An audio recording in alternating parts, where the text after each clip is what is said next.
When you come into partnership, when you come into a marriage, it's not just about love. It's a business decision.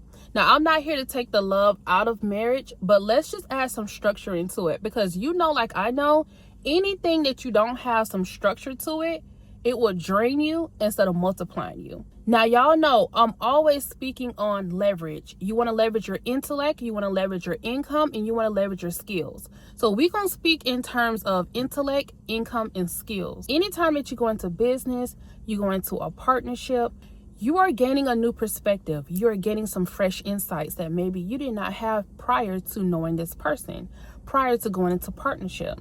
Two minds instead of one. So therefore, now decision making becomes that much stronger. When you have your meetings, when you have your check-ins, you have two people coming together and they're taking their skills, they're taking their experiences, they're taking their lessons, and they're combining them. They're joining forces.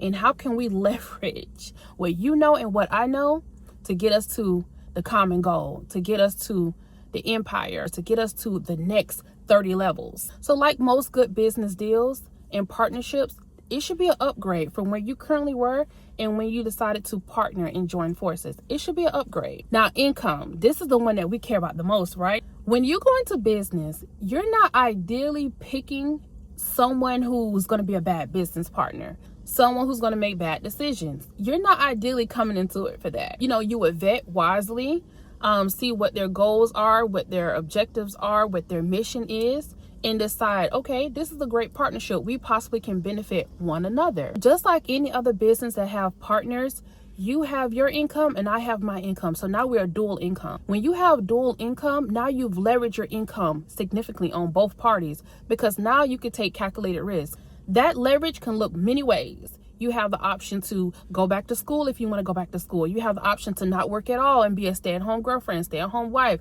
stay-at-home dad, whatever the case may be that works for you and your partner, right?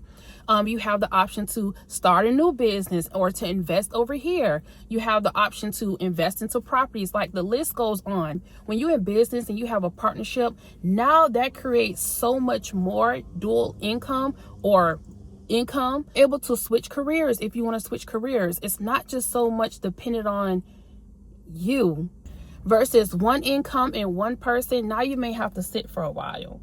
You may have to sit and really strategize when you're able to make a move. It's not to say that you can't do all these things when you're single. When you're in partnership, when you're in marriage, like a business, it just means that you can do it sooner.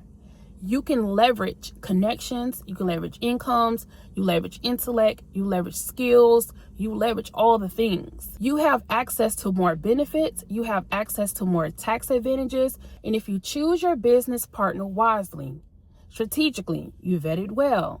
You're not just going based on love, you're looking at all the things beyond the surface. Two incomes does not mean two big spenders. It's a bigger system. Then now you got a lot more pieces on the chessboard that you can cover, a lot more calculated moves. You can take a lot more calculated risk that won't knock you off your feet. It may even tap you at all, depending on what type of partner you have. And there's a lot of advantages in that system. And when it comes to marriage and when it comes to business, there may be some moments where you're just breaking even, right? But ultimately, you should be moving to a newer tax bracket, not falling more into debt.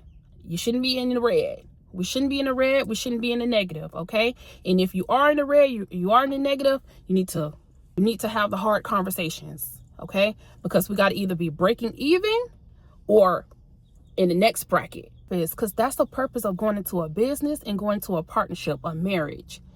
Anybody can do bad on their own. You don't need no help doing bad.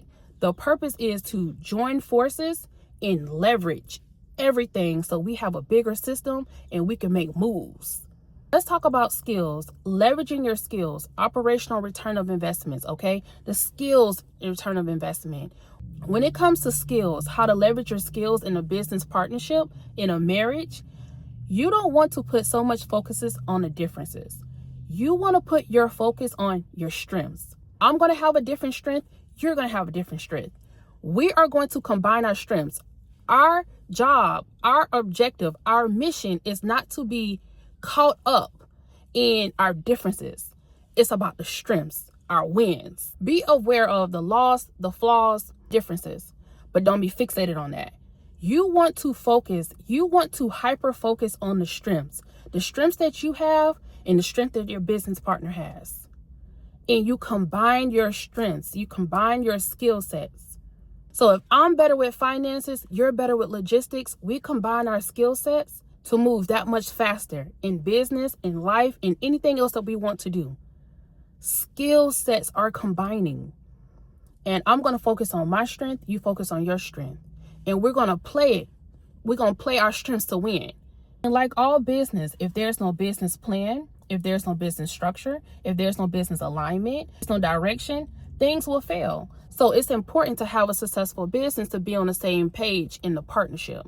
So to be clear, the return of investment when it comes to marriage, when you choose well, we have a good business partnership, is one, to have a plan and to have structure, to have alignment in that plan. So you can take more calculated risk. You can leverage the income, the intellect, and the skills. So you can join forces and build and become something great and multiply. And if you decide to have children, they could be your successors. And like any successful business, any partnership, it should always feel like you're multiplying. It should always feel like it's a leverage. And when it comes to business, high seasons and there's low seasons, okay? Don't grow weary.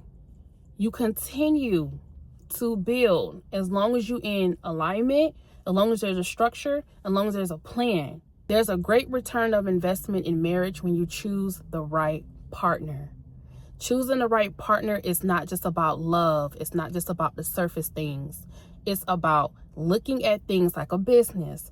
How can this multiply you? How can you leverage? How can you join forces?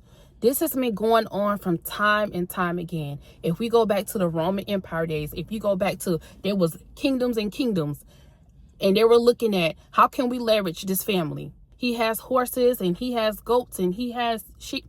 The list went on. If they had land, they had property, they had different castles and townships. This has been going on for centuries. Some way, somehow in modern world, it has gotten lost in the sauce. People are just choosing surface things and surface people. You have to have a strategy. You have to have a plan. You have to have alignment and you have to have structure. And at all times, you want to leverage intellect, income, and skills. Choosing a business partner is not an easy decision. Okay.